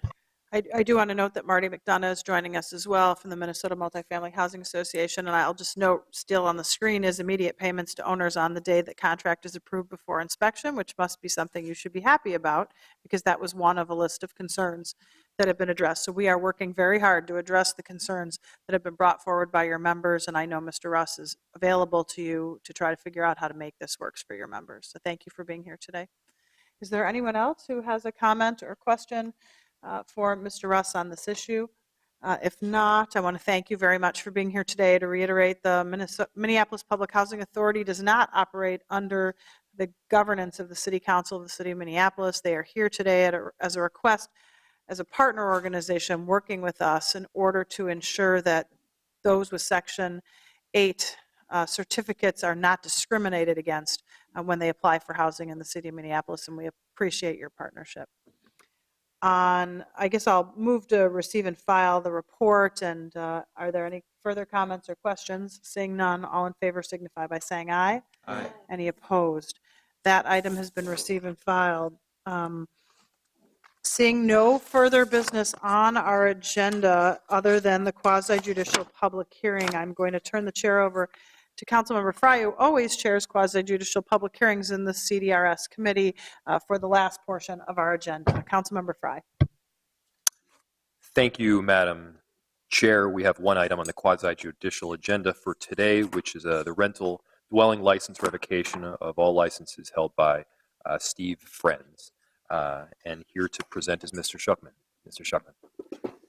Thank you, Mr. Vice Chair, Madam Chair, committee members. Noah Schuckman, Director of Regulatory Services for the City of Minneapolis. I'm here to provide a brief staff report on the rental dwelling license revocation of all licenses held by Steve and Friends. In summary, the City of Minneapolis and Regulatory Services found a failure to meet licensing standards pursuant to Section 244-1910 of the Minneapolis Code of Ordinances. Background for this finding is as follows. On April 15, 2011, the City Council revoked the rental licenses for 3 properties owned by Spiro Zerbalis and Mary Brandt. The Council stayed the vacation of those properties pending appeal. From June 2011 through 2013, Mr. Zerbalis unsuccessfully appealed the revocation through the Minnesota State Court of Appeals, the Minnesota State Supreme Court, and the United States Supreme Court. Upon the United States Supreme Court declining to hear the case, Section 244-1910, subsection 13A of the Code of Ordinances came into effect.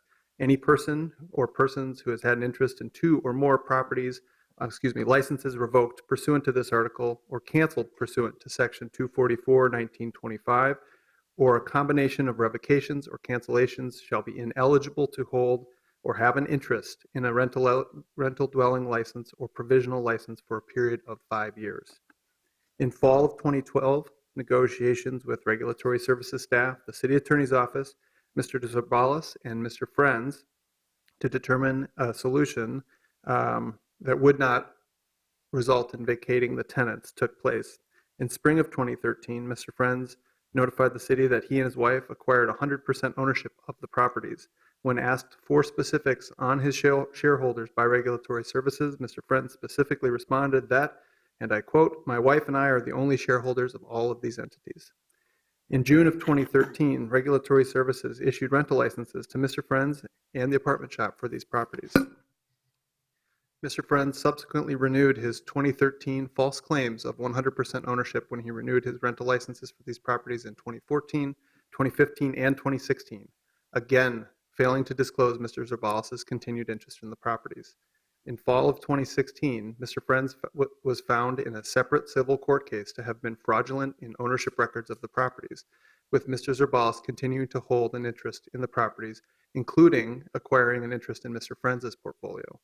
At that time, Regulatory Services requested additional ownership information in an affidavit, and Mr. Friends responded with ownership information that included entities known from previous actions to be owned by Mr. Zabalas, and subsequently confirmed to staff in person that Mr. Zabalas likely had an interest in the entities.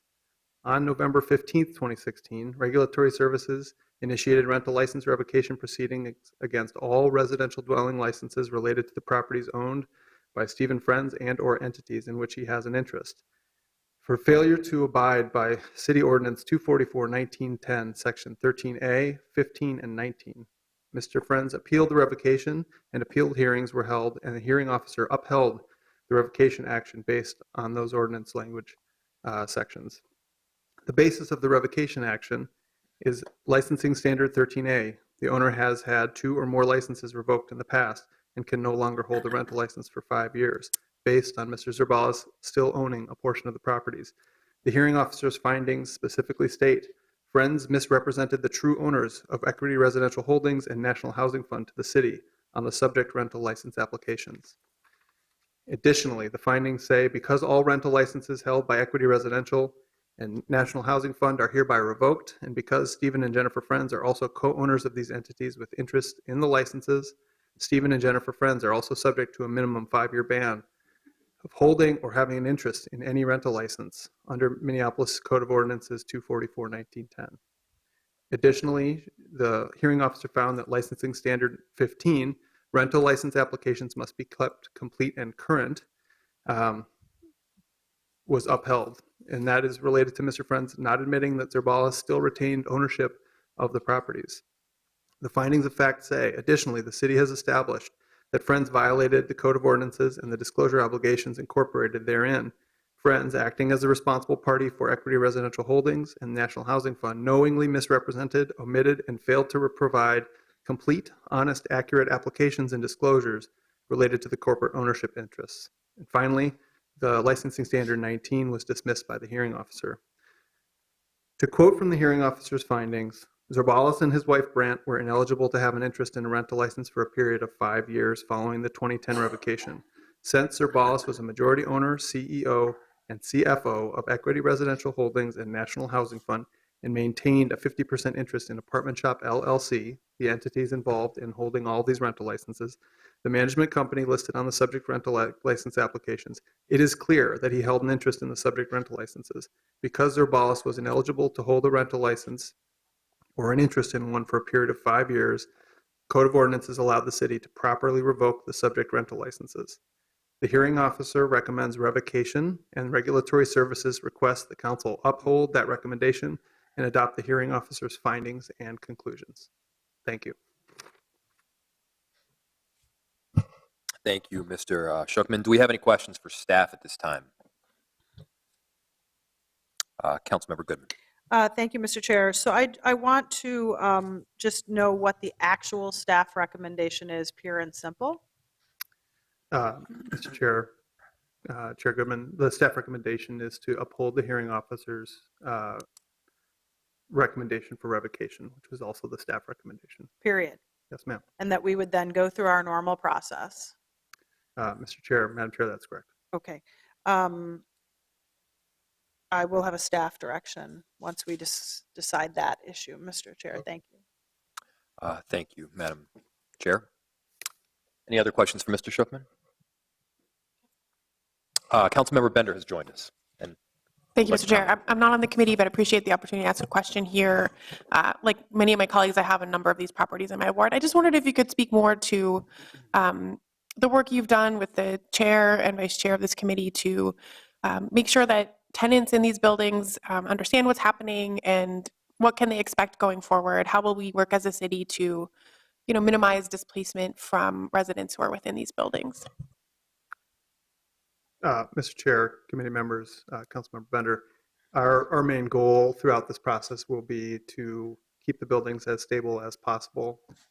We have worked with outside stakeholders and will continue to do so to engage tenants in communicating what the next steps would be for the building pending the action today, and look at our given the scope of this action, we will take great care and time to make sure that we are vacating buildings on in a way that is as least impactful as possible for residents, which is, I think, an easy thing to say when they're still going to be forced to move, but that is ultimately what this action would result in. But we will continue to work with stakeholders and our staff at the City of Minneapolis to make sure that we're engaging with tenants to the greatest possible extent.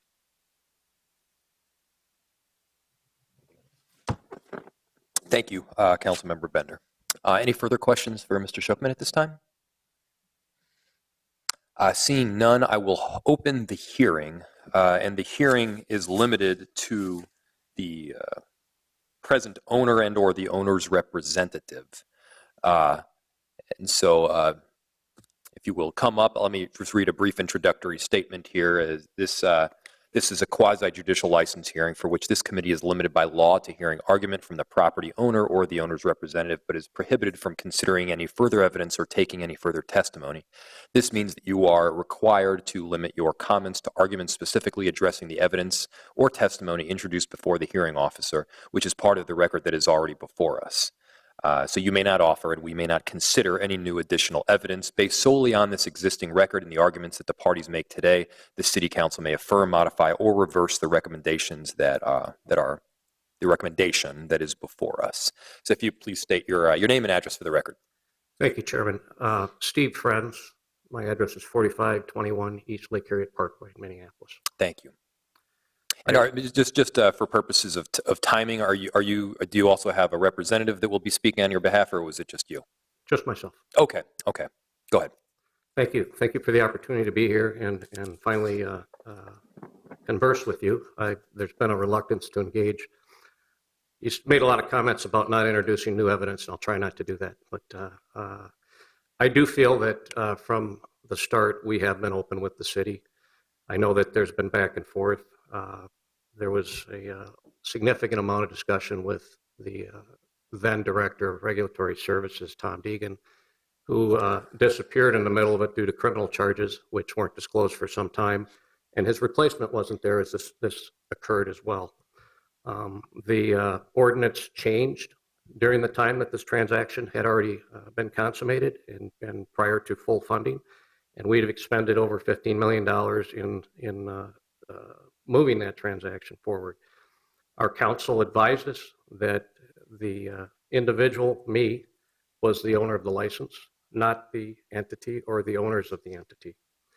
And so we believe we moved forward in good faith.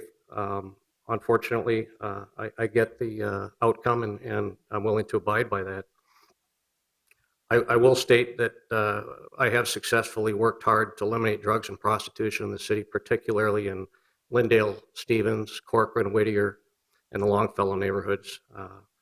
I've worked with particularly Luther Kruger, but the CCP SAFE staff to develop the original curriculum of a landlord workshop, and I taught that workshop or at that workshop for many years.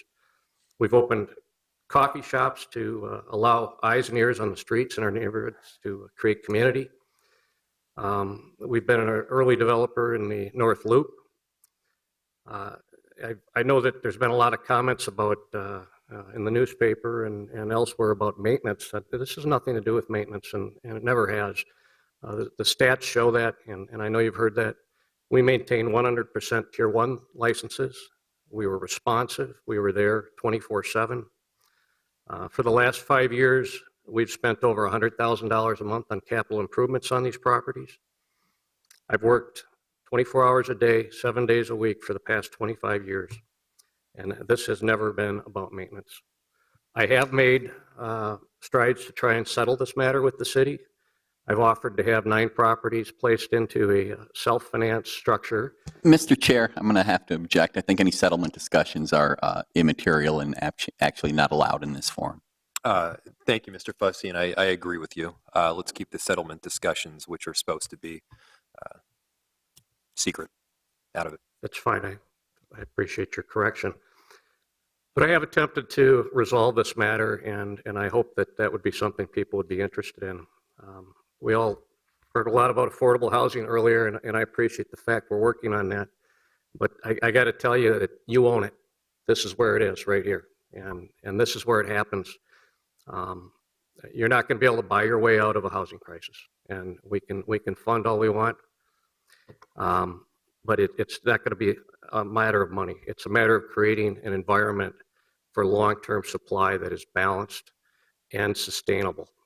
That's the reality of it. That's what you have to work towards. And the artificial constraints you have created have caused and continue to cause much of the problem.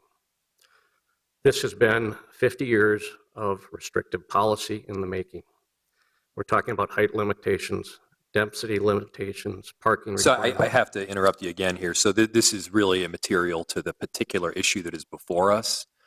So if you do have additional clarifications that you'd like to make to testimony and evidence that is already on the record, then we're certainly willing to hear that. But, you know, I'm all for talking about density and affordability, believe me, but just not in this particular hearing. Thank you. I'm sorry for leading astray. I will stick to it. I know you asked the Director of Reg Services about the matter of going forward, and Councilmember Bender asked about her concerns with the loss of housing or potential displacement. And I do want to tell you that I have taken steps to ensure the same. We have sold or arranged to sell 100% of our properties, and we are exiting management and ownership in Minneapolis. There is no housing that will be lost unless the director himself decides that that's what he should do. But there is no reason for it. We have very good buyers. We have out-of-town buyers who have paid top dollar. They're making quick improvements and increasing rents. We have local buyers, much like myself, who are stabilized and will provide gradual improvements over time. And lastly, we have contract for deed buyers where there seems to be a contention with the Reg Services staff on issuing licenses. One of the things about the contract for deed is it's an important tool for me because it allowed me to divest of these properties quickly. Mr. Chair, I'm going to again jump in and advise the committee that I think any discussion of potential future sales or financing mechanisms just simply is not relevant to the issue that's before you. I would advise you not to hear it. Thank you, Mr. Fussy. And just to clarify for our purposes, the issue that is before us is exclusively the revocation of the existing license, and we cannot consider the subsequent sale.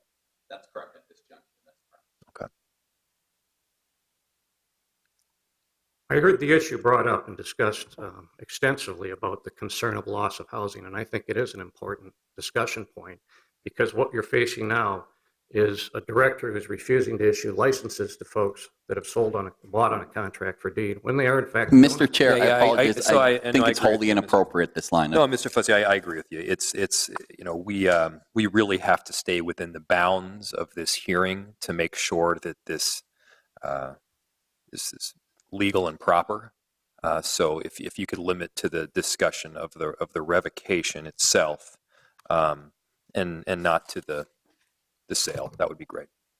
Thank you for your time. Thank you very much, Mr. Friends. And so just my understanding is that you don't have an additional representative or anybody? I think that's right.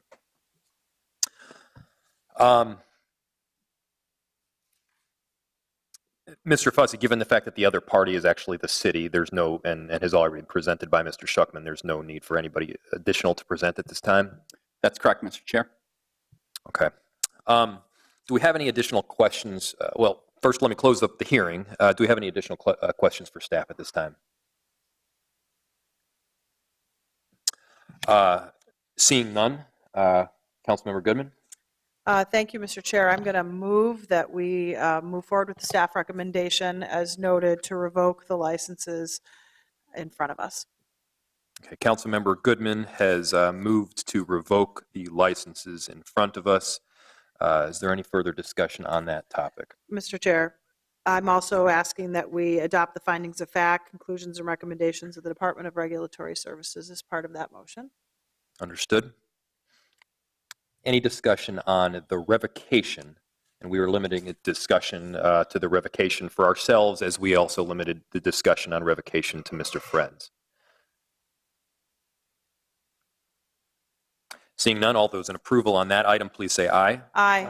All those opposed say no, and that item passes. Councilmember Goodman. Mr. Chair, I'm wondering if I could ask Mr. Fussy on an unrelated note, but in my opinion related. Currently, there is a tenant remedy action underway in court, and I'd like to know what our role will be going forward in that action.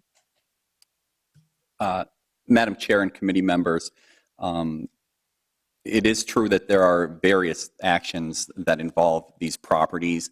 I can state that my office, in consultation with the director, has been involved in those proceedings as we deem fit. We've brought, I think previously as a matter of public record, a request to this council to intervene in one of the actions.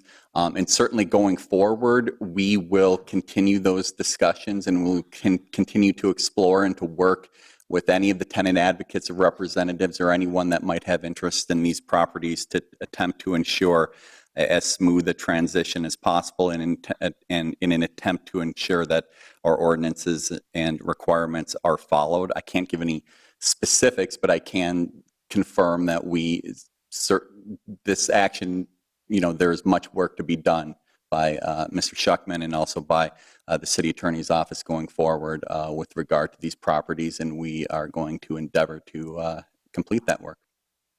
Mr. Chair. Councilmember Goodman. Mr. Fussy,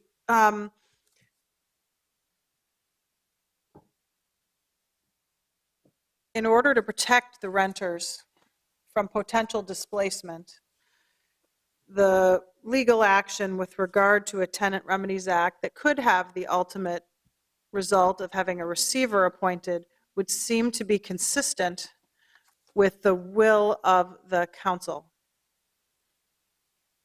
Given that cities have broader standing in tenant remedies actions than advocates, I'd like to know whether or not you'd like us to direct you to do that, or whether or not there is an assurance that we will be involved in that activity. Madam Chair, in discussions with the leadership in my office, we're very mindful of any of the potentialities going forward, and I can assure you that we will explore to the fullest extent possible any of our legal options going forward. I would ask actually that no specific staff direction come forward from that. We certainly can be called to brief the committee or the council, and we've brought things to you in the past, and we would anticipate possibly doing so in the future. But I think it's a fluid enough situation that I can assure you that we will be having communications and keeping abreast of it and seeking solutions or any avenues that might help. But I feel like it could restrict us or be inappropriate to have a specific direction at this time, other than to assure you from Mr. Nilsson and Ms. Siegel that we will certainly engage in any of those activities that we deem appropriate and beneficial to the city in protecting our legal rights.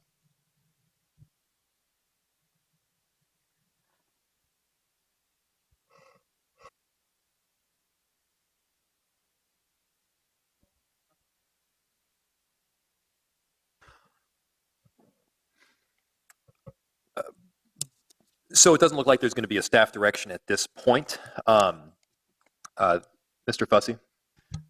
One final thing with this matter, anytime the council or the committee takes adverse license action against a business license in which there's a potential for an appeal to the Court of Appeals, as there would be in this case. The Court of Appeals requires a city or a city council to afford the licensee an opportunity to request a stay of the license revocation action pending an appeal. That's entirely within the discretion of, in this case, Mr. Friends, and I would ask him if he would like to request such a stay, that it would be an appropriate time for him to do so now. He may also waive that right. Mr. Friends.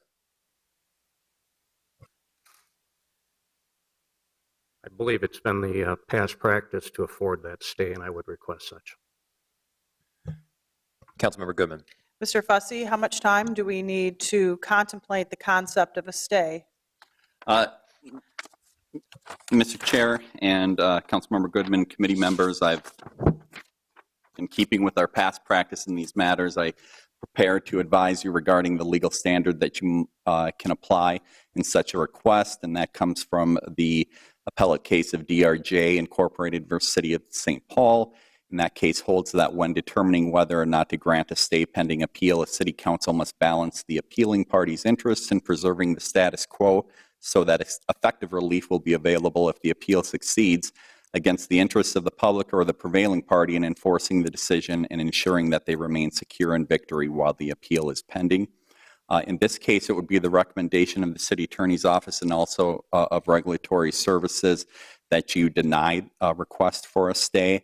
And that would be based on a number of reasons, including the fact that the length of a stay in such a case, such as this, could stretch well beyond a year, and we don't believe that would serve the public interest. And additionally, Mr. Friends would still have the ability to file a formal motion for a stay in front of the Court of Appeals, which could consider the matter separately. Also, there's a very definitive and well-developed record in this matter from multiple venues that clearly establishes the ineligibility of the licensee and the valid bases, the multiple valid bases supporting the revocation action. And finally, the nature of the post-revocation process, which Director Schuckman has briefly touched upon, does afford city staff some flexibility and discretion in the timing of any potential vacating of the tenants that would hopefully not become necessary, but could become necessary depending on how things progress. Also, staff from Regulatory Services and the City Attorney, as I've recently mentioned, will be able to continue to work with tenant advocates and representatives to explore any post-revocation options, and we do anticipate that that could happen rather quickly. And for all of those reasons, it would be the recommendation of the City Attorney's Office and Regulatory Services that you deny Mr. Friends' request for a stay in this matter. Thank you, Mr. Fussy. In determining whether to grant the stay or not, you mentioned that we can look at the overarching public benefit or lack thereof of the actions subsequent to the revocation. Are we able to look at the disposition of the property and those affected by it in determining what to do or not to do, as well as the time frame that the stay could go on for, which is as you mentioned, about a year? Yes, I think those are exactly the sorts of factors that you could look at. And as I mentioned, based on our analysis of those factors at a staff level, although it's obviously your decision to make, we believe that the public interest would best be served by denying a stay in this matter. Okay. So in that case, I will go ahead and move to deny the stay, and I will explain why. And this is an entirely different question than the one that we previously asked ourselves regarding the revocation. First, the disposition of these properties are largely done, or many of them are done by contract for deed. And just to give a brief explanation on what a contract for deed is they're also known as rent-to-own agreements. Rent-to-own agreements and contracts for deeds, for the record, are entirely legal within the state of Minnesota, as well as most states throughout the country. However, they are problematic in many respects. I remember back in, I think it was like 2010 or 2011 in North Minneapolis following the tornado, I went up to sort of check out what was going on up there and help people stay in their homes or otherwise. And what we found was that the large number of the victims of the tornado had contracts for deeds on the home. So in other words, what happened is during the mortgage foreclosure in 2008, people came in, they swooped up these properties for $15,000 or $20,000, immediately entered these contract for deed agreements with renters, quote unquote renters. And what a contract for deed or a rent-to-own agreement says is it says, all right, if you generally are not able to get financing for a particular project, then you enter a rent-to-own agreement. It sounds great. You rent, and then suddenly you own. But what oftentimes happens is that after 5 or 6 or 8 years, there's a balloon payment that becomes due. Inevitably, the renter can't get the financing for the balloon payment because they couldn't get a loan to begin with. And so the property reverts to the original owner, and it doesn't work. Not to mention if something like, the roof blowing off or the house being knocked off its foundation, which happened very frequently following the North Minneapolis tornado, there was no obligation on the part of the landlord to fix. So it's this very odd quasi-ownership, quasi-rental agreement that does have problems associated with it. It's legal, but there are problems associated with it. And when you look at how these contract for deeds are set up, especially with lower income people, it does have the potential to be harmful. Not definitively, but it definitely has the potential to be harmful, leaving people who are struggling out of in the cold. There are other concerning things about these purchase agreements. I'm not sure how much I can or cannot get into that, but the financing mechanisms,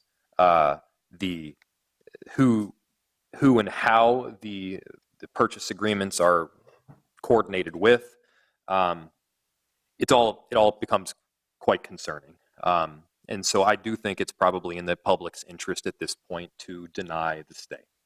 I'm happy to elaborate more on those topics, but I'll leave it for now. Any further comments on my motion? Mr. Fussy. Just one final thing, Mr. Chair. As part of this motion, I would also request that you direct my office to prepare findings supporting the denial, if that is the will of the council. Is that a separate motion? That could be part of the denial motion. Okay, so I'll move to deny the stay and simultaneously direct city staff to draft up some findings of fact, and I'll also direct the city attorney's office to come up with a very clear plan on how to move forward with the legal actions that are presently taking place. Any further comments or discussion on that motion? Seeing none, all those in approval, please say aye. Aye. All those opposed say no. That is granted. Madam Chair. Thank you, Councilmember Fry. Seeing no further business on the CDRS agenda, we stand adjourned.